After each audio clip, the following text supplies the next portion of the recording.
18 साल के बच्चे को डायबिटीज़, और वो डायबिटीज़ 2 दिन के अंदर उसकी जान ले गई। ट्रीटमेंट सही नहीं दी गई। ट्रीटमेंट जो है वो उनको वो वाली इंसुलिन दी गई जो कि प्रीमिक्स इंसुलिन होती है, उसकी वजह से कीटो एसिडोसिस हुआ। इन्फेक्शन और कीटो एसिडोसिस ने मिलकर शॉक हुआ। डॉक्टर्स ने आपको कहा कि इसके सारे ऑर्गन ही काम करना छोड़ गए और फिर वो ज़ाहिर वेंटिलेटर पे गया और उसके बाद उसकी डेथ हो। उसको पता चला जी डायबिटीज़ हुई और वो डीके में चला गया। ये डीके क्या होता है? जो ब्लड है एसिडिक हो जाता है, समझे पॉइजनस हो जाता है और ये जानलेवा होती है।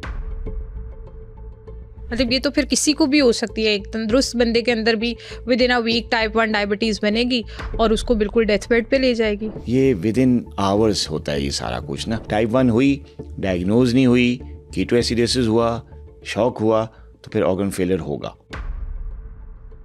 हमारा एक कोलीग था जिसकी उम्र सिर्फ और सिर्फ 18 साल थी। एक रात उसकी तबीयत ख़राब होती है और वो डॉक्टर पे जाता है तो उसे पता चलता है कि उसकी बॉडी में डायबिटीज़ बन गई है। मेडिसिन लेके जब वापस आता है उसके बाद उसकी तबीयत और बिगड़ती है, हॉस्पिटल लेके जाया जाता है तो वहाँ पे पता चलता है कि बॉडी डीके में चली गई है। अब ये डीके क्या है? ऐसी सिचुएशन में क्या करना चाहिए? और क्या ये डीके इतना ही खतरनाक है कि उस कुलीग की 2 दिन के अंदर डेथ हो गई? डायबिटीज़ से रिलेटेड मिथ्स क्या हैं?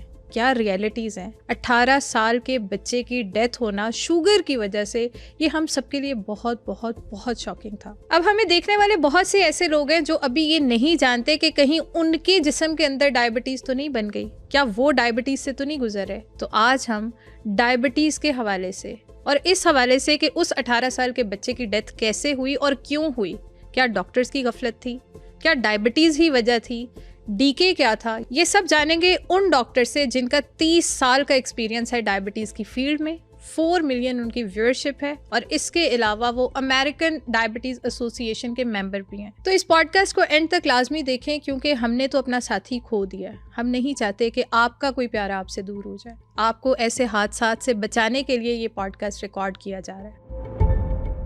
Thank you so much for coming doctor साहब वंस अगेन। आज का जो टॉपिक है वो बहुत ही सेंसिटिव और ऐसा टॉपिक है जो मेरे समेत बहुत सारे मेरे ऑफिस में कोलीग्स को हिला के चला गया। मेरा एक कोलीग था बहुत ही ज़्यादा जो है ना वो टैलेंटेड, 18 ईयर्स बस उसकी एज थी और मैं आउट ऑफ कंट्री थी, मैं उम्रा पे गई हुई थी। वहाँ पे मुझे पता चलता है कि वो बच्चा वेंटिलेटर पे है और मैंने रीज़न पूछी कि वेंटिलेटर पे क्यों है तो पता चला डायबिटीज़।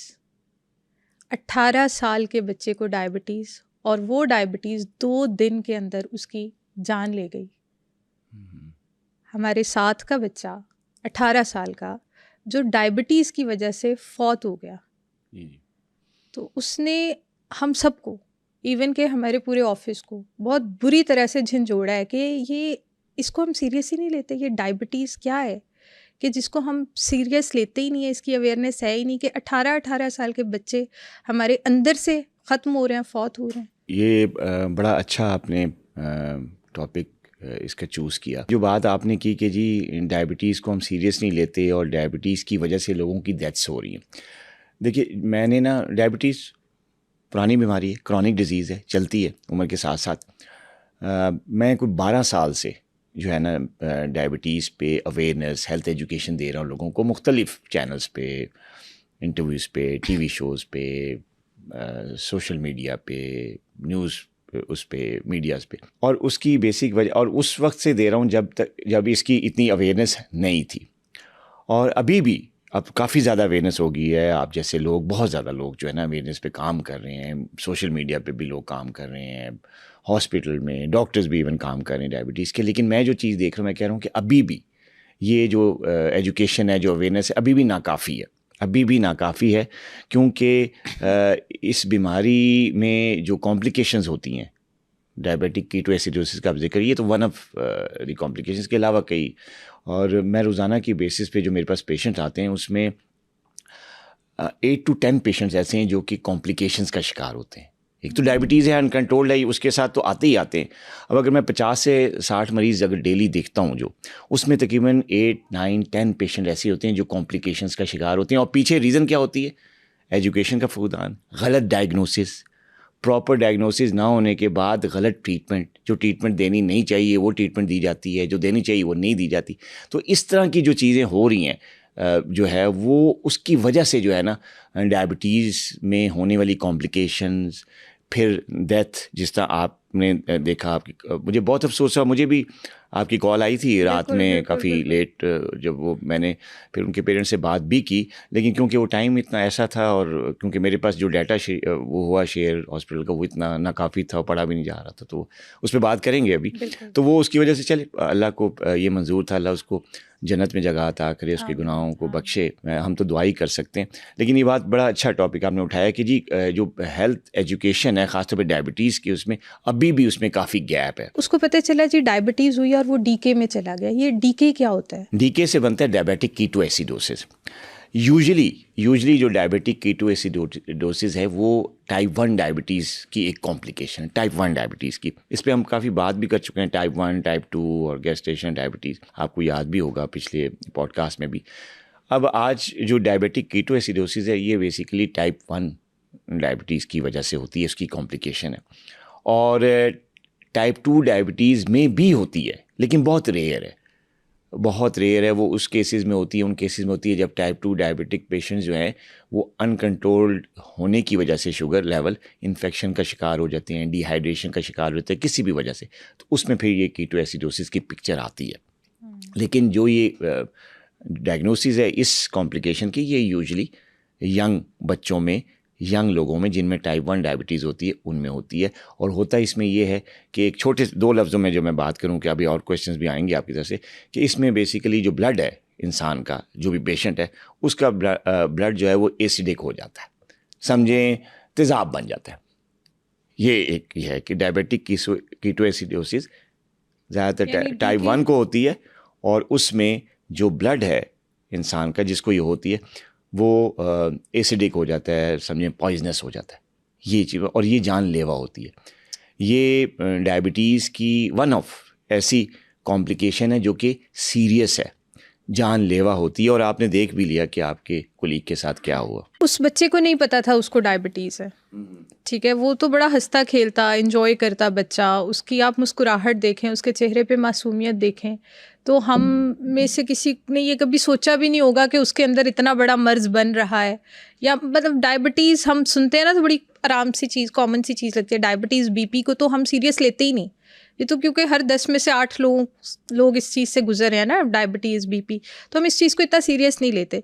लेकिन उसके लिए ये डायबिटीज़ इतनी जानलेवा हो गई कि उसको चांद रात पे पता चला कि वो बीमार है। उसके गले में थोड़ी सा प्रॉब्लम हो रहा था, वो थोड़ा सा बेहोश हुआ, तो माँ ने चेकअप करवाया तो माँ को पता चला कि डायबिटीज़ इसको डायग्नोज हो गई है। तो माँ ने ग्लूकोफेज दे दी। जब डॉक्टर पे लेके गए तो उन्होंने कहा ग्लूकोफेज क्यों दीजिए, आपको इंसुलिन देनी चाहिए थी। ये तो इंसुलिन इस पेशेंट को लगनी थी। और उसके बाद वो बच्चा वेंटिलेटर पे 1 दिन पे आ गया। जब मुझे पता चला, मैंने आपको कांटेक्ट किया। मैंने कहा प्लीज़ आप उसको देखें, उसके रिपोर्ट्स देखें, अगर कुछ हो सकता है, क्योंकि आप माशाल्लाह डायबिटीज़ को काफ़ी टाइम से डील कर रहे हैं, ठीक है। और वो गवर्नमेंट हॉस्पिटल में था, तो मैंने कहा जी आप उसकी रिपोर्ट्स देखें ताकि हम उसकी जान बचा सकें। वो बहुत छोटा बच्चा है और वो वेंटिलेटर पे आ गया, 18 साल का बच्चा है। मेरी जो आपसे बात हुई तो मुझे पता चला कि वो ख़तरे में नहीं है, 1 दिन के अंदर, 2 दिन के अंदर उसको होश आ जाएगा। जब आपने मुझे ये कह दिया, क्योंकि हम डॉक्टर्स को बहुत मसीहा बनाते हैं, हमें लगता है कि अल्लाह के बाद डॉक्टर्स हैं जिनके हाथ में हम सेफ़ हैं, ठीक है। जब आपने मुझे ये कह दिया कि वो बच सकता है, मैं बहुत रिलैक्स हो गई कि ठीक है, अभी ख़तरे में नहीं है, डेंजर जोन से बाहर है, ठीक हो जाएगा। उसके 3 घंटे के बाद तहज्जुद टाइम मुझे मैसेज आ जाता है कि उसकी डेथ हो गई है। और वो मेरे लिए इतना अजीब था। 18 साल का बच्चा, हमारे अंदर से खेलता हंसता खेलता बच्चा, डायबिटीज़ की वजह से फौत हो गया, हमारा कुलीग चला गया है। तो वो समझ से ही बाहर हो गया कि ये क्या सारा सिनेरियो हो गया। उसको नहीं पता था उसको डायबिटीज़ है, तो कैसे पता चले कि भाई आपके अंदर कोई बीमारी बन रही है। बात ये है कि जो आपने जिक्र किया ना, विद इन डेज, 2 दिन के अंदर, आप कह रहे हैं 2 से 3 दिन के अंदर उसकी डेथ होगी। बिल्कुल। जो ये जो टाइप 1 डायबिटीज़ होती है ना, ये बेसिकली एक्यूट होती है। इसकी डायग्नोसिस, इसकी प्रेजेंटेशन, इसका होना, पेशेंट में आना, ये सारी चीज़ें विद इन डेज़ होती हैं, बल्कि अगर मैं राइट वर्ड यूज़ करूँ, विद इन वीक्स। यानी टाइप 1 भी बचपन से नहीं होती? नहीं, टाइप 1 जो है वो विद इन डेज़ डायग्नोज हो जाती है, क्योंकि इसके सिम्टम्स बहुत सीवियर होते हैं। और ये जो सीवियर सिम्टम्स हैं, इसी का किया धरा है जो आपके कुलीग को हुआ, कि उसको एकदम ये डीके में चला गया, क्योंकि इसमें होता ये है, इसकी पैथोलॉजी ये है टाइप 1 की, कि इसमें जो इंसान का लबलबा है, जिसमें वो जो बीटा सेल्स होते हैं जो कि इंसुलिन बनाते हैं, वो शट डाउन हो जाता है। वो बिल्कुल शट डाउन होता है, और बीटा सेल्स जो हैं जब वो पूरी तरह से डिस्ट्रॉय हो जाते हैं, तो आप खुद बताइए इंसुलिन तो नहीं बनेगी ना, बीटा सेल्स ही बना रहे हैं। जब इंसुलिन नहीं बनेगी तो एकदम ग्लूकोज लेवल जो है वो शूट करता है। जब ग्लूकोज लेवल शूट करता है तो वो बहुत ज़्यादा फ्रीक्वेंट यूरिनेशन, बहुत ज़्यादा प्यास का लगना, बहुत ज़्यादा वेट लॉस होना, फिर जैसे ही भी प्यास लगती है और पेशाब ज़्यादा आता है तो फिर डिहाइड्रेशन होती है। अच्छा, अब जब ये डिहाइड्रेशन होती है, शुगर लेवल हाई होता है और वो किसी मेडिसिन से अभी डायग्नोसिस नहीं हुई होती, तो patient can go into infections. वो फ़ौरन जो है ना किसी भी इन्फेक्शन का शिकार होता है, बेशक वो भले पहले वो बिल्कुल फिट हो, ज़बरदस्त हो, लेकिन क्योंकि ये विद इन डेज़ होता है तो इन्फेक्शन भी आ जाती है, और फ़ौरन आती है और सीवियर आती है, क्योंकि इम्यूनिटी बिल्कुल डाउन चली जाती है कि शुगर कंट्रोल नहीं हो रही। यानी खून मीठा भी हुआ होता है और खून एसिडिक भी हुआ होता है। समझिए मेरी बात? तो ब्लड जब एसिडिक होता है, ब्लड जब मीठा होता है, तो जो बैक्टीरियाज, जर्म्स, उनके लिए बड़ा फेवरेट फूड बन जाता है।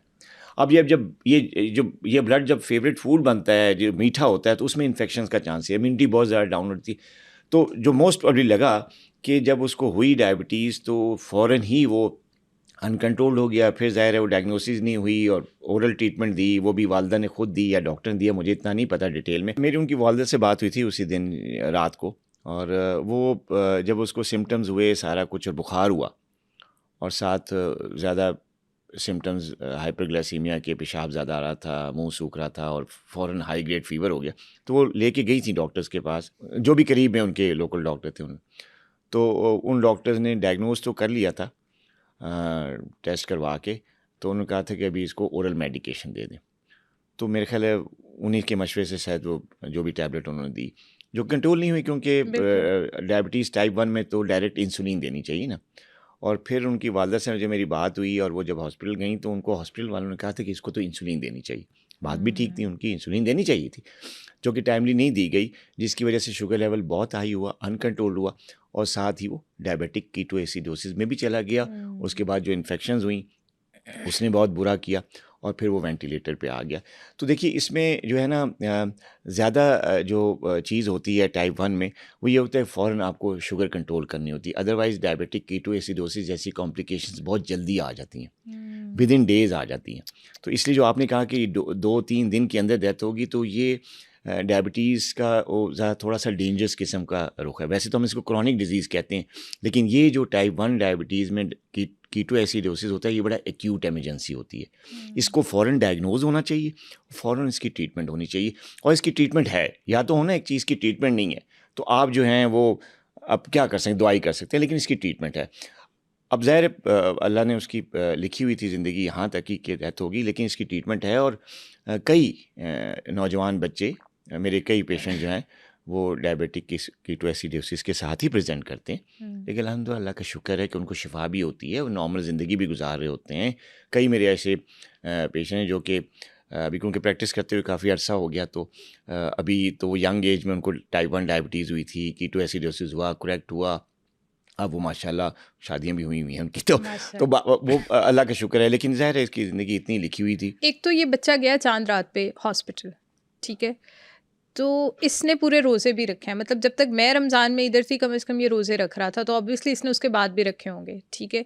तो इसने रोज़े पूरे रखे हैं, और उसके बाद चांद रात पे इसकी तबीयत ख़राब हो गई और ये हॉस्पिटलाइज्ड हो गया। ईद के दूसरे दिन इसकी डेथ हो जाती है, ठीक है। तो ये जो अब ऑब्वियसली पिछले 1 हफ़्ते से उसकी बॉडी में डायबिटीज़ बन रही होगी टाइप 1, और वो रोज़े भी रख रहा था, तो क्या ये भी ख़तरनाक उसके लिए साबित हुआ है? देखिए वैसे तो टाइप 2 डायबिटीज़ में, या जो जो डायबिटीज़ की डिफरेंट टाइप्स है, उसमें तो मैं हम खुद रिकमेंड करते हैं लोगों को कि आप रोज़ा रखें, वो तो अच्छा होता है ना। लेकिन देखिए अभी तो उसको पता नहीं था ना, पता ही नहीं था। तो वो तो रोज़ा रखना चाहिए था उसको, रोज़ा रखना, रोज़े का तो इसमें कोई रोल नहीं है, इसमें रोल नहीं है। लेकिन वो तो ज़ाहिर है बीमारी जो है वो खोजों में भी आ सकती है और रोज़ों में भी आ सकती है। तो अल्लाह ताला ने उसको बीमारी जो दी वो शायद रमज़ान के महीने में देनी थी, और हुई उसको। उसकी वालदा से जो मेरी बात हुई थी वो ये हुई थी कि ये जो पेशाब का ज़्यादा आना और वज़न एकदम कम होना और जो इसकी ड्राई माउथ और पेशाब वगैरह के जो सिम्टम्स हैं और जो भी सिम्टम्स हैं उसके डायबिटीज़ के, वो उसको आना शुरू हो गए थे फ्यू वीक्स बैक, और वो रोज़े रख रहा था लेकिन उसको उसका वेट लॉस हो रहा था। तो ये लोग यही समझ रहे थे कि शायद रोज़ा रखने की वजह से हो जाता है वेट। जब यंग बच्चे जब रोज़ा रखते हैं और थिन होते हैं, स्मार्ट होते हैं, उनको थोड़ा सा वेट लॉस होता है, क्योंकि खाना पीना कम हो जाता है ना, तो वेट लॉस होता है। लेकिन वो नहीं समझ सके, ज़ाहिर है मिसअंडरस्टैंड कर गए और लेट डायग्नोस। फिर चांद रात पे जब ज़ाहिर है वो फीवर हुआ और फीवर बड़ा तेज़ हुआ, तो फिर वो डॉक्टर गए। हो सकता है अगर बुखार ना होता तो वो अभी भी ना जाते, ईद होती, सारा कुछ होता, लेकिन ज़ाहिर फीवर हुआ तो उसकी, वो बेसिकली फ़ीवर के लिए गए थे, जो मेरी बात हुई है। और होता भी यही है कि जो टाइप 1 डायबिटिक्स होते हैं, जब वो डायग्नोसिस होती है उनकी, तो उनकी प्रेजेंटेशन जो है या तो वो सीवियर किस्म के सिम्टम्स के साथ होती है या ये फ़ीवर के साथ होती है। क्योंकि जैसे ही शुगर लेवल हाई होता है, मैंने बताया ना, इन्फेक्शंस आती हैं, तो इन्फेक्शन क्या देती हैं? फ़ीवर देती हैं। तो जब फीवर होता है तो इसके पेरेंट्स जो हैं अपने बच्चों को, यंग लोगों को, फिर डॉक्टर्स के पास फीवर के लिए जाते हैं। वो तो फिर जब इन्वेस्टिगेट होता है पता चलता है कि फीवर की कॉज कुछ और नहीं थी, डायबिटीज़ थी टाइप 1। डॉक्टर साहब, जैसे आप बता रहे हैं कि बहुत सारे ऐसे पेशेंट्स होते हैं जो बहुत छोटी एज में आपके पास आते हैं और वो डीके वाली सिचुएशन में भी चले गए होते हैं, लेकिन वो रिकवर हो जाते हैं माशाल्लाह। तो ऐसा इस बच्चे का शायद नसीब ऐसा था कि चांद रात पे बीमार हो गया, फिर गुर्बत थी कि नहीं अच्छा डॉक्टर अफोर्ड कर सके, सरकारी अस्पताल में चले गए, और उसके बाद डॉक्टर्स ने क्या ऐसा गाइड किया या पेरेंट्स की साइड से क्या गफलत हो गई कि बच्चे की जान बच ही नहीं सकी। तो मैं सिर्फ आपसे ये पूछना चाहूँगी, जैसे ये संडे का दिन होता है या चांद रात हो जाती है या ईद कोई त्यौहार होता है, ऐसी सिचुएशन में बहुत सारी हमारी ऐसी कम्युनिटी है जो इतना पैसा नहीं रखती कि वो फौरी तौर पे बहुत अच्छा डॉक्टर अफोर्ड कर सके, तो उन्हें क्या करना चाहिए? क्या गवर्नमेंट हॉस्पिटल्स में इसी तरह का ट्रीटमेंट चलता है? क्या गवर्नमेंट हॉस्पिटल्स में ये आइडिया नहीं होता कि माँ से उसका बेटा छिन जाएगा, ख़त्म हो जाएगा, फौत हो जाएगा? ये बड़ा ही कोई आपने सेंसिटिव किस्म का सवाल किया है।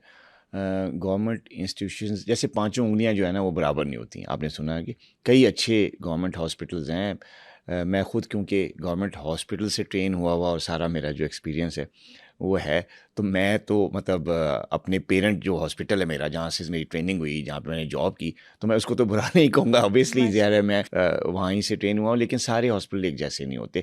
और मैं ये बताऊँ कि इसमें फिर दोनों चीज़ें आती हैं ना, प्राइवेट भी आता है, गवर्नमेंट हॉस्पिटल भी आता है। लेकिन बेसिक वजह मैं जो समझ रहा हूँ इस सारे केस में जिसका जिक्र आप करें, वो ये छुट्टियाँ और ईद वेकेशंस। आपको पता है पाकिस्तान में एक कल्चर है कि इतवार नहीं, इतवार की तो एक नॉर्मल छुट्टी रूटीन में आ रही होती है ना, और उसमें डॉक्टर्स होते हैं, ऑन कवर होते हैं, जो है ना सीनियर डॉक्टर्स, वो फ़ोन पे और सारा कुछ वो होता है, रोटा बना होता है। लेकिन जहाँ तक ये ईद की वेकेशंस का ताल्लुक है, इसमें यूजुअली गवर्नमेंट हॉस्पिटल्स में और प्राइवेट हॉस्पिटल दोनों में, दोनों किस्म के जो हॉस्पिटल्स में जो सीनियर डॉक्टर्स होते हैं, अच्छे डॉक्टर्स नहीं मिलते, क्योंकि कुछ आउट ऑफ सिटी चले जाते हैं। अक्सर डॉक्टर्स, छुट्टियाँ होती, आउट ऑफ सिटी जाते हैं, तो वहाँ पे ज़ाहिर है टेलीफोन नहीं आ रहा, किसी के सिग्नल्स नहीं आ रहे या व्हाट्सएप नहीं चल रहा, तो ज़ाहिर है उनके साथ कम्युनिकेशन मुश्किल हो जाती है। तो ये चीज़ तो है कि हमारी जो छुट्टियाँ होती हैं, ख़ास तौर पे ईद की जो वेकेशन होती हैं, उसमें जो सीनियर डॉक्टर्स के कवरेज है गवर्नमेंट हॉस्पिटल में वो कम होता है। ये हर जगह होता है, ये कोई एक उनके साथ की बात नहीं है, एवरीवेयर, हर सिटी में ऐसा होता है।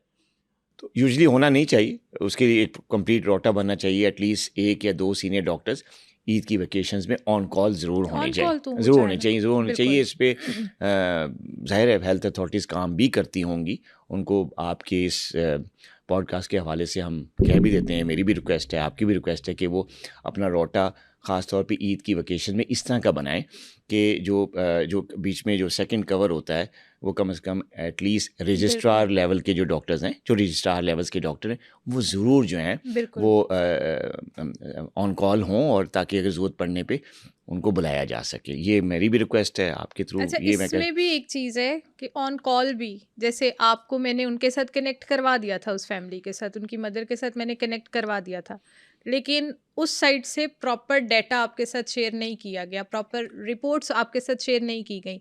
तो मुझे ये भी सिस्टम अभी तक समझ में नहीं आता, प्राइवेट एंड गवर्नमेंट दोनों इंस्टीट्यूशंस का, हॉस्पिटल्स का, कि अगर आपके पास एक अच्छा डॉक्टर है और आप उससे कांटेक्ट कर रहे हैं, आप कह रहे हैं कि भाई इस चीज़ को देखें, शायद बच्चे की जान बच जाए, आप देख लें, अगर वो उधर जूनियर डॉक्टर्स नहीं है, इंसान अपने लिंक्स के थ्रू वहाँ तक पहुँचता है और कहते हैं कि आप इस चीज़ को देख लें ज़रा, लेकिन वहाँ पे आपके साथ प्रॉपर डिटेल्स शेयर नहीं की गई।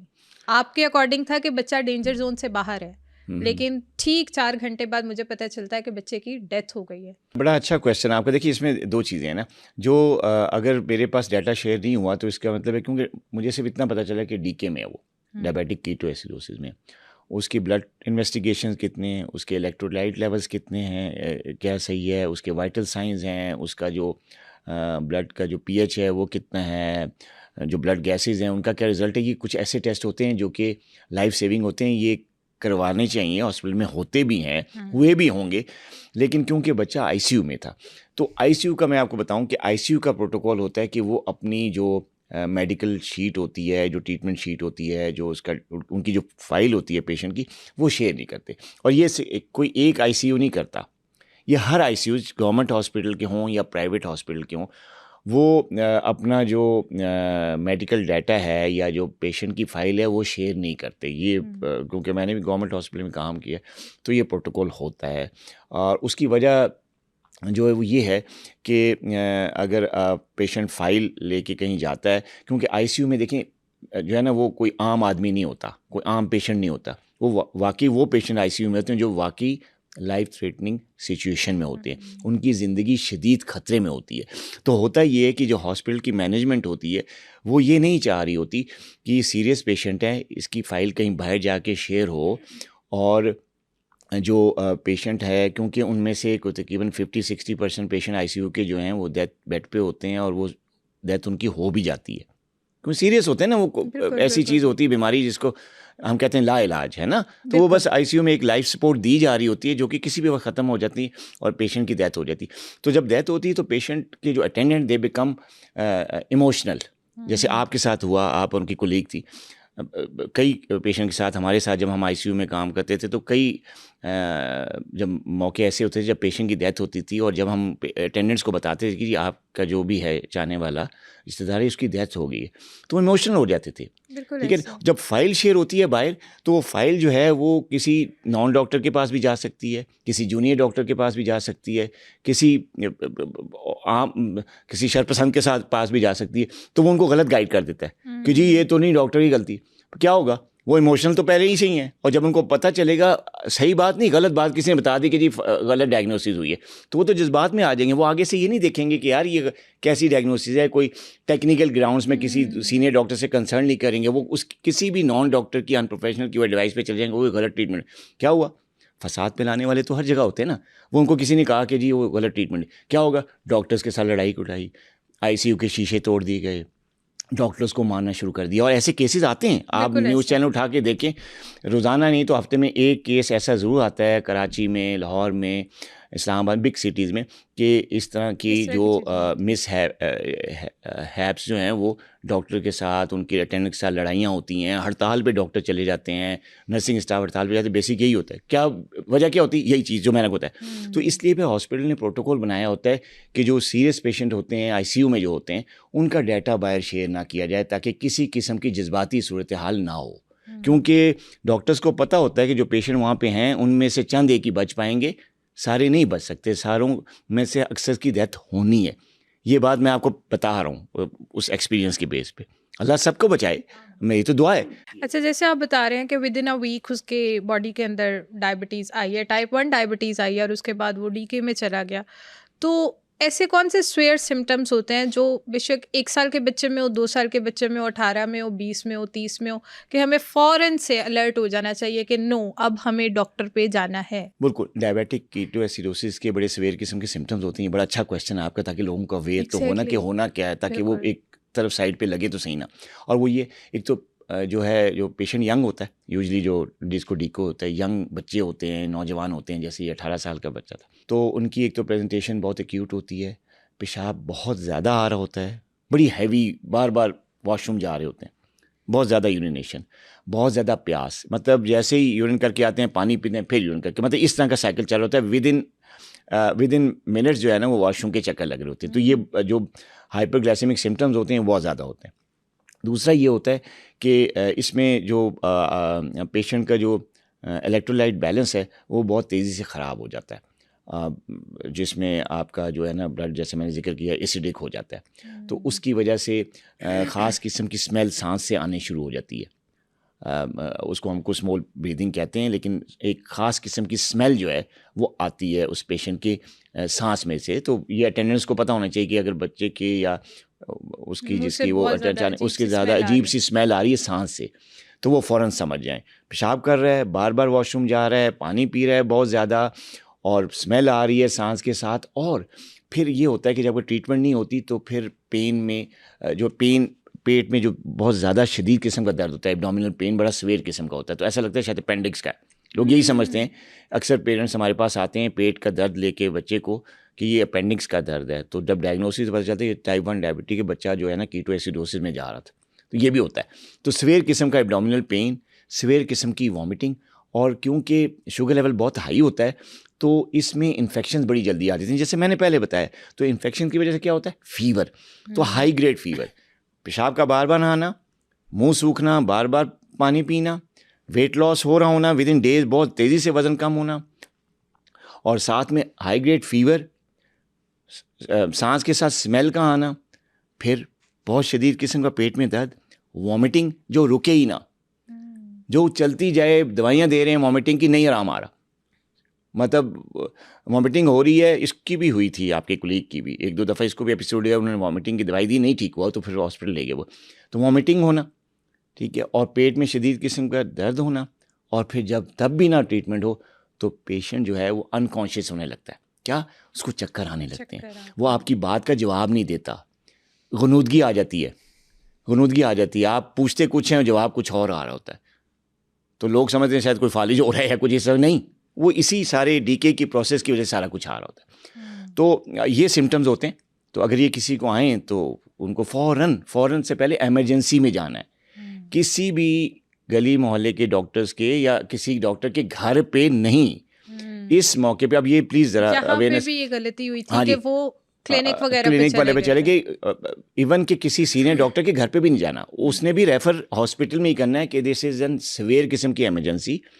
इसका इलाज जो है वो एडमिट करके हॉस्पिटलाइज करके ही किया जाता है, जिसमें आपको ड्रिप्स दिए जाते हैं, मुख्तलिफ़ किस्म की आईवी जो है सॉल्यूशंस दिए जाते हैं, आईवी इंसुलिन दी जाती है, डेली बेसिस पे कुछ बड़े क्रिटिकल किस्म के टेस्ट होते हैं, वो रेगुलरली हो रहते हैं, और वो होते कहाँ, ये सारी चीज़ें कहाँ होती, हॉस्पिटल में। एक अच्छे हॉस्पिटल में जाना चाहिए और फ़ौरन जाना चाहिए, इट्स एन एमरजेंसी। डॉक्टर साहब यहाँ पे तो यही गलती की इस बच्चे ने कि ये पहले क्लिनिक पे गए हैं, क्लिनिक से उन्होंने वही वॉमिटिंग और बुखार की मेडिसिन ली है, उसके बाद जब हॉस्पिटल गए हैं तो सिचुएशन इतनी ख़राब हो चुकी थी कि बचत हो ही नहीं सकी। तो जहाँ तक हमने सुना उसकी मदर से और डॉक्टर से कि उसके ऑर्गन्स सारे काम करना ख़त्म हो गए हैं, बिल्कुल ही ऑर्गन्स ने जवाब दे दिया और वो काम वर्किंग में ही नहीं थे और वो बच्चा बच नहीं सका। अच्छा, अब देखिए इसमें ना मैंने जैसे कि आपको बताया कि जब डायबिटिक कीटोएसिडोसिस होती है तो जो बॉडी का जो इलेक्ट्रोलाइट बैलेंस का जो सारा सिस्टम है वो ख़राब हो जाता है। शुगर लेवल्स हाई होती हैं, जब शुगर लेवल्स हाई होती हैं तो उसके साथ जो है वो यूरिनेशन बहुत ज़्यादा होती है, फ्लूइड लॉस बहुत ज़्यादा होता है, और डिफरेंट किस्म की इन्फेक्शंस आती हैं, डिफरेंट किस्म के इन्फेक्शंस हो जाती हैं, सारी आप बात कर चुके हैं। तो होता क्या है, जब ये पैथोलॉजी होती है तो उसमें ये होता है कि इतनी सीवियर किस्म की डिहाइड्रेशन होती है कि पेशेंट जो है ना वो कैन गो इनटू शॉक। ये एक ऐसी शॉक एक ऐसी इमरजेंसी है जिसमें जो फ्लूइड जो बैलेंस होता है, electrolyte and fluid balance body का, वो डिस्टर्ब हो जाता है।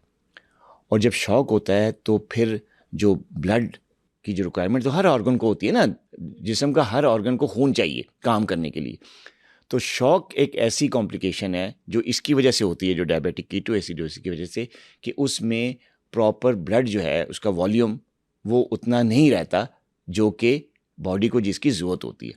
तो जब आपकी बॉडी में ब्लड ही नहीं होगा या कम होगा तो जो ऑर्गन्स होते हैं, जितने भी ऑर्गन, उनकी ब्लड सप्लाई को क्या होगा, कम हो जाएगी।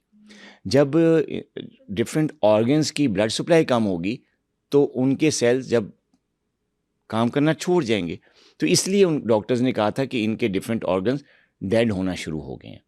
उसमें हार्ट फेलर है, किडनी फेलर है, लिवर फेलर है, ये सारी चीज़ें उसके साथ होती हैं। तो इसकी बेसिक ही जो अंडरलाइंग कॉज है वो ये डिहाइड्रेशन, और डिहाइड्रेशन किस वजह से, uncontrolled diabetes. Fluid and electrolyte का इम्बैलेंस होना। तो ये सारी चीज़ें एक दूसरे से लिंक हैं। वजह क्या थी जब डॉक्टर्स ने कहा कि इसके ऑर्गन नहीं काम करना छोड़ गए, वो डायबिटीज़ की वजह से नहीं छोड़ गए थे, वो जो डायबिटीज़ की वजह से कीटो एसिडोसिस हुआ, उस कीटो एसिडोसिस की वजह से साथ इन्फेक्शन हुई। इन्फेक्शन और कीटो एसिडोसिस ने मिलकर क्या किया, डिहाइड्रेशन कर दिया। सीवियर किस्म की डिहाइड्रेशन की वजह से उसको शॉक हुआ, पेशेंट शॉक में गया। शॉक में जो है उसकी हर ऑर्गन की ब्लड सप्लाई ख़त्म हो गई, कम हो गई, और ऑर्गन्स फेलियर हो गया, और वो डॉक्टर्स ने आपको कहा कि इसके सारे ऑर्गन ही काम करना छोड़ गए, और फिर वो ज़ाहिर वेंटिलेटर पे गया और उसके बाद उसकी डेथ हो गई। डॉक्टर साहब, अगर एज फैक्टर हो ना तो समझ में आ जाता है कि भाई इम्यूनिटी नहीं थी, भाई 60-70s एज थी तो नहीं रिकवर कर सका। 18 साल का बच्चा अगर वो हॉस्पिटल भी चला गया तो फिर भी इतनी जल्दी जल्दी सारा कुछ हो गया कि उसके ऑर्गन्स भी तबाह हो गए, उसकी डायबिटीज़ भी 800 पे चली गई और वेंटिलेटर पे भी आ गया और जान से भी हाथ धो बैठा। तो सिर्फ इसी में इतना प्रॉब्लम बढ़ गया था कि डॉक्टर्स की भी कहीं ना कहीं कोई हो सकती है गफलत। उस वक्त क्या हुआ ये तो या तो अल्लाह जानता है या वो डॉक्टर्स जो इसको ट्रीट कर रहे थे उस वक्त वो जानते हैं। लेकिन जैसा कि मैंने आपको जो टेक्निकल जो नॉलेज बताई है मेडिकल उसके हिसाब से, तो मेडिकल नॉलेज के हिसाब से ये मैंने आपको बताया ना, ये बड़ी विद इन डेज़ आने वाली कॉम्प्लिकेशंस है। जो भी मैं बताया, डायबिटिक कीटो एसिडोसिस प्लस उसकी वजह से शॉक होना, फिर ब्लड सप्लाई कम होना ऑर्गन्स का, ये विद इन आवर्स होता है ये सारा कुछ ना। इसमें पेशेंट की इम्यूनिटी या पेशेंट का जो पिछली हेल्थ है उससे पहले की, वो काउंट नहीं करती। वो कितना ही सेहतमंद क्यों ना हो पिछला, या कितनी अच्छी डाइट क्यों ना लेता हो, या कितना अच्छा लाइफस्टाइल हो, टाइप 1 हुई, डायग्नोज नहीं हुई, कीटो एसिडोसिस हुआ, शॉक हुआ, तो फिर ऑर्गन फेलियर होगा। ये उसका जो अपना जो अंदर का जो पहले का जो बॉडी का सिस्टम है वो इस पर कुछ काम नहीं कर सकता, क्योंकि पूरा सिनेरियो ही बॉडी का चेंज हो जाता है। मतलब आपको मैंने बताया ना कि ब्लड जो है वो एसिडिक हो जाता है, यानी 4-5 दिन में आप अपनी जान खत्म कर सकते हैं। एग्जैक्टली इसलिए तो मैंने कहा जान चली जाती है 4-5 दिन जी मैंने इसलिए तो कहा जैसे सिम्टम आए फौरन हॉस्पिटल का रुख करें, क्योंकि टाइम कम होता है। और हमें ये अवेयरनेस नहीं है, हमारी ऑडियंस को नहीं पता। हमें भी तब पता चल रही है जब हमने अपना एक साथी खो दिया जी। तो हम चाहते हैं कि हम सुनो हेल्थ पॉडकास्ट के तवज्जुह से ये चीज़ें पता चलें कि हेल्थ हमारी फर्स्ट प्रायोरिटी है। हमें शायद अपने लिए उतना फील नहीं होता, हम पे कोई तकलीफ़ आएगी ना हमें उतना बुरा नहीं लगेगा। जब हमारे किसी अपने बहुत प्यारे पे तकलीफ़ आती है ना, वो अनबियरेबल है, वो बर्दाश्त नहीं होती। अब मैं जब उनकी फैमिली को देखती हूँ, उसकी मदर को सुनती हूँ, उनके आंसू देखती हूँ, तो तब पता चलता है कि वो तो चला गया लेकिन ये बहुत बड़ा लॉस है जो पीछे रह गया है। उसकी बहन की शादी थी ईद के बाद, 3 दिन पहले उसकी बहन को स्ट्रेस से डायबिटीज़ हो गई। जी। और इस पे तो खैर हमने बात भी की है कि स्ट्रेस की वजह से बिल्कुल जो है वो डायबिटीज़ होती है, और ये बड़ा रिस्क फैक्टर है। तो यानी उसने अपने भाई की मौत का इतना सदमा लिया है कि 2 दिन बाद उसकी शादी थी, निकाह कर देना था उन्होंने सादगी से, और उस बच्ची को भी डायबिटीज़ हो गई है सिर्फ और सिर्फ स्ट्रेस की वजह से। जी। तो क्या वो वाली जो स्ट्रेस से डायबिटीज़ हुई है वो भी टाइप 1 में फॉल करती है, और क्या वो भी उतनी ही ख़तरनाक है? उसको क्या करना चाहिए जो स्ट्रेस की वजह से हमें इतनी जल्दी डायबिटीज़ हो जाती है? देखें, स्ट्रेस की वजह से जो डायबिटीज़ होती है वो बेसिकली टाइप 1 डायबिटीज़ नहीं होती। वो टाइप 1 डायबिटीज़ नहीं होती, वो टाइप 2 डायबिटीज़ होती है, और रिवर्सिबल होती है। ये इरिवर्सिबल होता है। लेकिन अभी मुझे फैमिली हिस्ट्री नहीं उनका पता कि उनकी फैमिली में क्या है। कुछ पेशेंट्स एट रिस्क होते हैं जो स्ट्रेस की वजह से टाइप 2 डायबिटिक हो जाते हैं, और वो रिस्क क्या होता है कि अगर उनकी फैमिली हिस्ट्री में डायबिटीज़ है, बहन का वज़न ज़्यादा है, या उसका लाइफस्टाइल इतना स्ट्रेसफुल है, या ज़ाहिर है उसने अपने भाई की, तो ये चीज़ एट रिस्क उसको कर देती है पेशेंट को कि उसको टाइप 2 डायबिटीज़ हो जाए। लेकिन ये इतनी ख़तरनाक नहीं होती जितनी टाइप 1 डायबिटीज़ है, और ये रिवर्स भी हो सकती है, ये ठीक हो सकती है अगर स्ट्रेस से पेशेंट निकल आए। मेरे कई पेशेंट ऐसे हैं जो कि स्ट्रेस की वजह से डायबिटिक हुए, या स्टीरॉयड खाने की वजह से, किसी भी वजह से डायबिटिक हुए, कोरोना की वजह से हुए, बाद में वो रिवर्स हो जाती है। क्योंकि स्ट्रेस की वजह से जो आपका जो कुछ ऐसे हार्मोन्स निकलते हैं बॉडी में जो कि आपकी बॉडी में पैदा होने वाली इंसुलिन को काम से रोकते हैं। उसको इंसुलिन रेजिस्टेंस कहते हैं, इस पे भी बात हमारी हो चुकी है। तो इंसुलिन रेजिस्टेंस की वजह से डायबिटीज़ हो जाती है। तो अगर पेशेंट इसके बाद रिलैक्स हो जाए, खुश हो जाए, रिलैक्स ज़िंदगी गुजारना शुरू हो जाए, रोज़मर्रा ज़िंदगी में जो टेंशन थी या जो भी स्ट्रेस था वो ख़त्म हो जाए, वो थोड़ी सी फिज़िकली एक्टिविटी पे आ जाए, अपनी डाइट का ख्याल रखे, अपने आप को खुश रखे, तो ये चीज़ जो है उसकी डायबिटीज़ को रिवर्स भी हो जाती है। वो बिल्कुल नॉर्मल हो सकता है। उसकी जो भी शुगर लेवल हाई होती है वो विदाउट मेडिकेशन वो नॉर्मल हो सकते हैं। ऐसे कई पेशेंट हुए हैं मेरे जो कि स्ट्रेस की वजह से डायबिटिक हुए थे, जब स्ट्रेस ख़त्म हुआ, रिलैक्स हुए, तो डायबिटीज़ भी ख़त्म हो गई। जो ये टाइप 1 है, जो कि इतनी खतरनाक है, तो ये अगर आपकी फैमिली हिस्ट्री में डायबिटीज़ है तभी होती है? नहीं, ये इसके साथ फैमिली हिस्ट्री, इसमें है जेनेटिक फैमिली हिस्ट्री का रोल है इसमें, लेकिन उतना नहीं है जितना कि टाइप 2 डायबिटिक्स में होता है। इसका रोल फैमिली हिस्ट्री में बहुत कम है, बहुत कम है। ये बेसिकली मैंने बताया कई फैक्टर्स इसमें होते हैं जो कि कॉज कर सकते हैं, लेकिन इसमें फैमिली हिस्ट्री का इतना ज़्यादा रोल नहीं है। इसके क्या ऐसे फैक्टर्स हैं जिसकी वजह से हमारी बॉडी में टाइप 1 डायबिटीज़ होना स्टार्ट हो जाती है? मतलब ये तो फिर किसी को भी हो सकती है, एक तंदुरुस्त बंदे के अंदर भी with in a weak type 1 diabetes बनेगी और उसको बिल्कुल डेथ बेड पे ले जाएगी।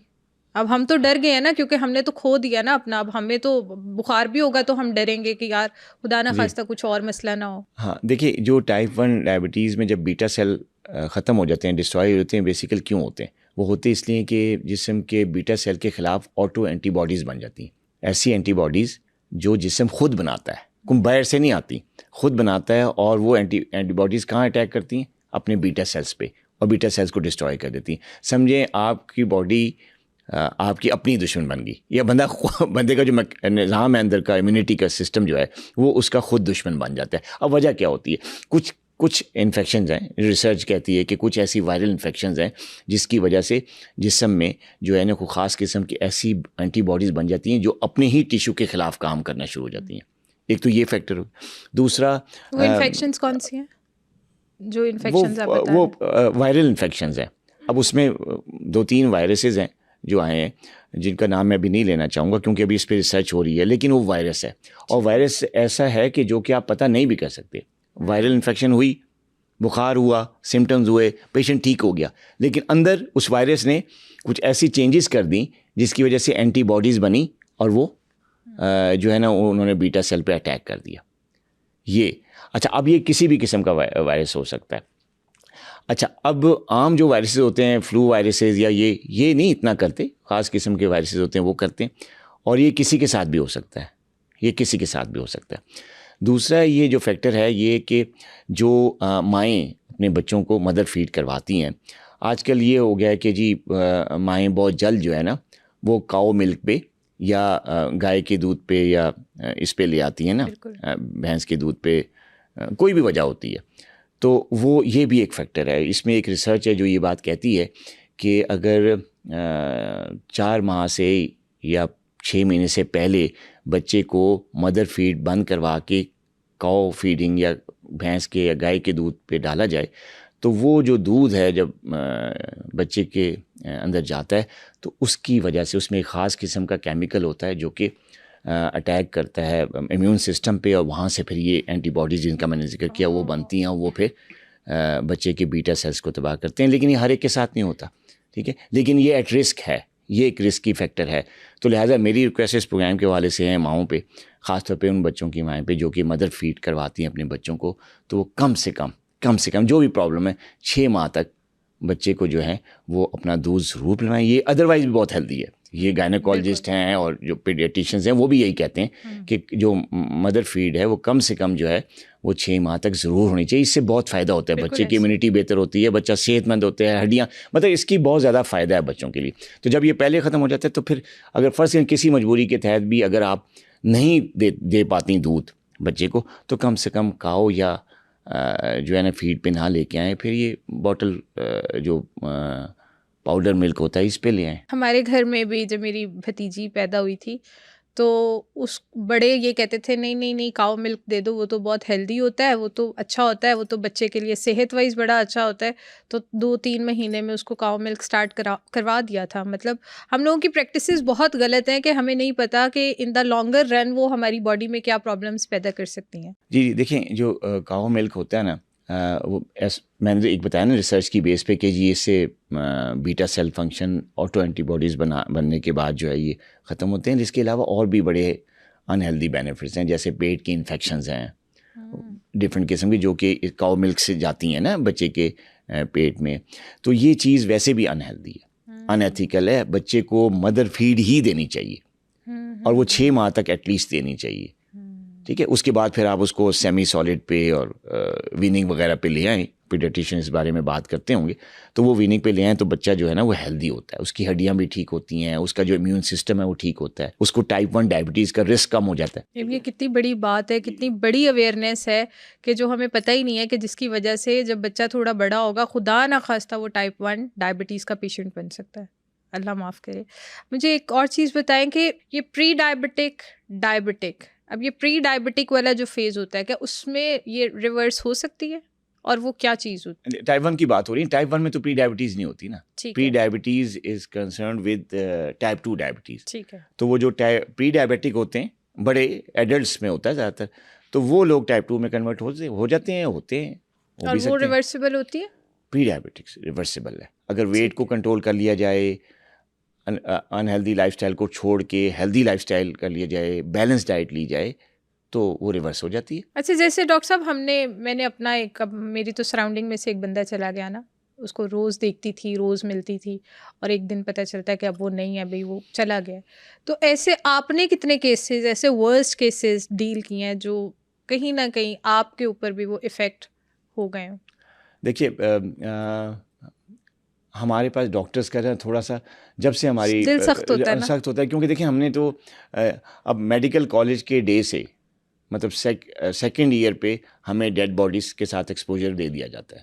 जब वो हमारा वो एनाटमी का जो हमारा बिल्कुल। पार्ट होता है ट्रेनिंग का मेडिकल कॉलेज में सेकेंड ईयर पे शुरू होता है, तो उसमें डेड बॉडीज़ के साथ हमारा एक्सपोजर होता है। उस पर हम जो है ना उनके जो ऑर्गन, उनका स्ट्रक्चर जो है वो स्टडी करते हैं, और उसके बाद फिर हॉस्पिटल्स और सारी की पढ़ाई वो सारी देख देख के, फिर पेशेंट्स देख देख के, फिर उनको ट्रीट कर कर के और उनकी कॉम्प्लिकेशन, तो हम लोगों पे इन चीज़ों का असर इतना ज़्यादा नहीं होता, क्योंकि हमारी ट्रेनिंग ऐसी हुई होती है ना।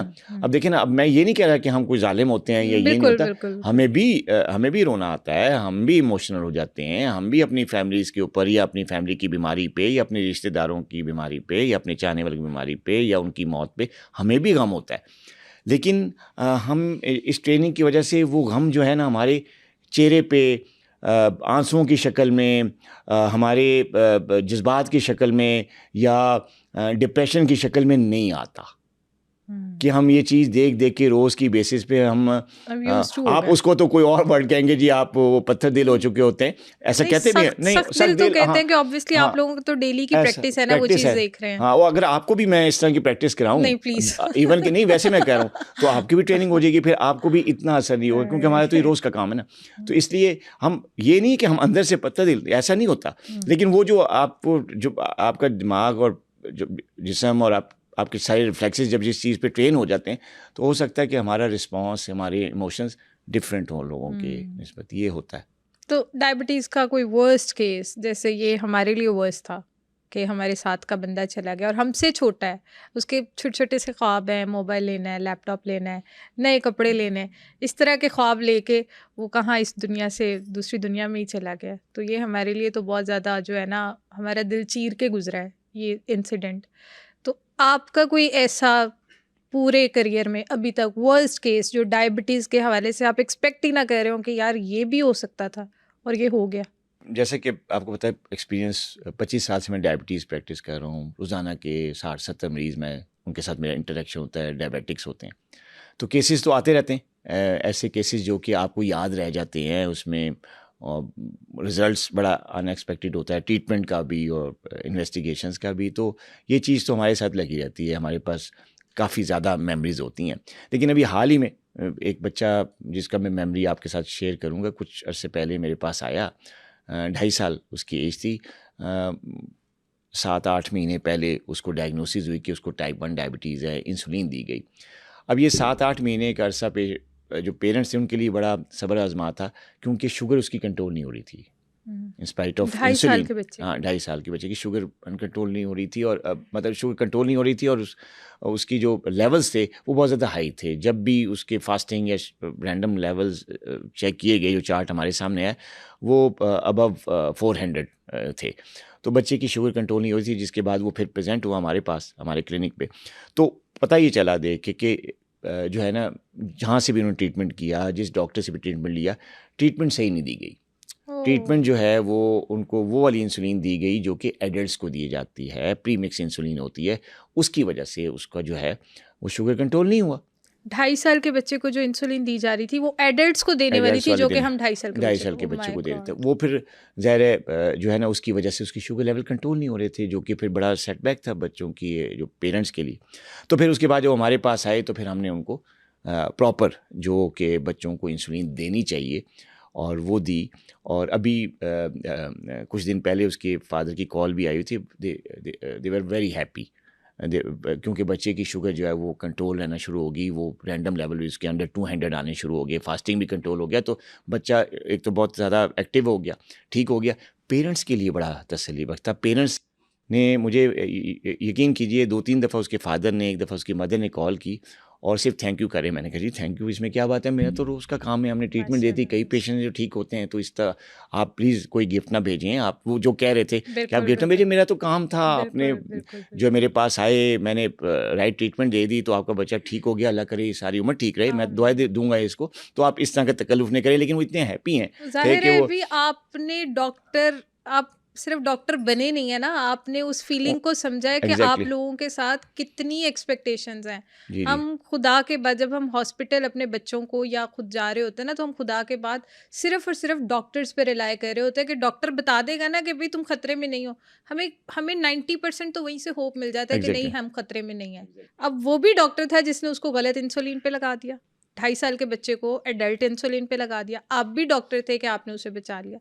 तो ये जो नेग्लिजेंसी होती है ना डॉक्टर्स की तरफ से, इसको हम ऑडियंस कैसे समझें, हम पेशेंट्स कैसे समझें? हम तो हॉस्पिटल जाते हैं एक अच्छे डॉक्टर के लिए कि हमारा इलाज हो जाए।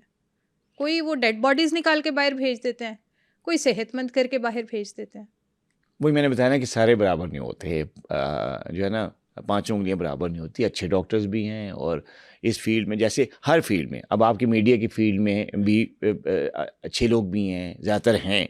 कुछ ठीक लोग भी नहीं है, जो अच्छे लोग नहीं हैं, जो उनका काम इतना अच्छा नहीं है। तो ये जो है ना, ये जो है ना, आप ये किसी मतलब मेडिकल फील्ड पे या इस तरह नहीं कह सकते डॉक्टर्स ही कोई नेग्लिजेंस करते हैं। हर फील्ड में ऐसी चीज़ होती है। तो अच्छे लोग भी होते हैं हर जगह, और बुरे लोग भी होते हैं। अब हम या आप लोग तो दुआ ही कर सकते हैं कि अल्लाह सबको अच्छा करे। अल्लाह सबको अच्छे करे। जितने डॉक्टर हैं सब अच्छे तरीके से इलाज करें। जितने भी डॉक्टर हैं, चाहे वो जूनियर से हैं, सब अच्छे तरीके से इलाज करें। तो हमारी दुआ ही है। लेकिन ये है कि अच्छे लोग भी हर जगह होते हैं, बुरे लोग भी अच्छे बीइंग होते अ हैं। डॉक्टर, आप डॉक्टर्स को क्या सजेस्ट करेंगे? देखिए, मैं उनको यही सजेस्ट करूँगा कि ख़ास तौर पे इस केस के हवाले से जो आपने किया कि अगर आप, मैंने पहले भी आपसे अर्ज़ किया कि देखिए नई जो रिसर्च आ रही है, जो भी मेडिकल फील्ड में आ रही है, मैं तो डायबिटीज़ के हवाले से बात करूँगा। रिसर्च आ रही है, उसको पढ़ें, और अपनी जो ट्रीटमेंट है उसमें जो एविडेंस बेस न्यू रिसर्चेस की वजह से जो ट्रीटमेंट गाइडलाइंस आ रही हैं नई से नई, उनको अपनी ट्रीटमेंट का हिस्सा बनाएं। एक तो ये मैं उनको कहूँगा। दूसरा एक लेसन मैं उनके लिए कि अगर आप सीनियर हैं, अच्छे डॉक्टर हैं, और जब ईद की छुट्टियाँ होती हैं, कोई भी ऐसी वेकेशंस आती हैं, पाकिस्तान में छुट्टियों का भी है कि जब थोड़े से अरसे के लिए लॉन्ग वेकेशंस होती हैं, तो आप कोशिश करें कि अगर आप मैनेजमेंट में हैं या आप बॉस हैं, तो आप कोशिश करें कि रोटा ऐसा बनाएं जिसमें छुट्टियों वाले दिनों में ख़ास तौर पे आईसीयू में, या जो आपकी क्रिटिकल केयर है, या इमरजेंसी में, ऐसे डॉक्टर्स का कवर मौजूद हो जो कि छुट्टियों में एटलीस्ट ऑन कॉल हों, और इस किस्म की जो इमरजेंसीज़ हैं या सीरियस पेशेंट्स हैं उनको आकर देख सकें। और ये आप कर सकते हैं, तो प्लीज़ ये बहुत अच्छा होगा, ताकि जो वेकेशंस होते हैं, छुट्टियों में जब सीनियर डॉक्टर्स छुट्टियों पे होते हैं या मेडिकल स्टाफ छुट्टियों पे होता है, तो उन दिनों में किसी भी इंसान के साथ ज़्यादती ना हो, किसी की जान खतरे में ना पड़े। बहुत अच्छा सेशन था, लेकिन इसके साथ साथ बहुत बहुत ज़्यादा संजीदा भी था, क्योंकि लॉस बहुत बड़ा था। तो हम तो बस यही एक्सपेक्ट करते हैं कि इस चैनल की वजह से, आपकी वजह से, हमारी ऑडियंस, हमारे देखने वाले इस बात की नौयत को समझें कि बीमारी कोई भी हो, बेशक वो आपके सर दर्द है, बेशक वो आपको बुखार है, बेशक वो आपको डायबिटीज़ है, खुदारा उसको सीरियस लें, उसको लीनियंट ना लें। हमारी ज़रा सी लीनियंसी ना कुछ दिनों के अंदर हमारे बहुत प्यारों को हमसे दूर कर देती है। तो हेल्थ पॉडकास्ट का मकसद भी यही है कि हेल्थ वाइज अवेयरनेस हो, लोगों को पता चले हेल्थ कितनी इम्पॉर्टेंट है। आपके आने का बहुत शुक्रिया, आप इस्लामाबाद से आते हैं, जज़ाकल्लाह। आपकी वजह से हमारी ऑडियंस को बहुत कुछ सीखने को मिलता है, इन्फॉर्मेशन मिलती है। इंशाल्लाह दोबारा किसी और अच्छे टॉपिक के साथ मिलेंगे इंशाल्लाह। जज़ाकल्लाह, thank you so much. I hope कि इस पॉडकास्ट की वजह से आपको डायबिटीज़ के हवाले से बहुत सारी ऐसी इन्फॉर्मेशन पता चली होगी जिससे आप अनअवेयर थे। अगर आप मज़ीद किसी भी हेल्थ इशू के हवाले से जानना चाहते हैं तो आप हमें कॉमेंट सेक्शन में बता सकते हैं। मैं बहुत ही मेहनत और रिसर्च के बाद डिफरेंट डॉक्टर्स के साथ हेल्थ वाइज कंटेंट बनाती हूँ। अगर आपको मेरा कंटेंट वैल्यूएबल लगता है तो सुनो पॉडकास्ट हेल्थ को सब्सक्राइब करें।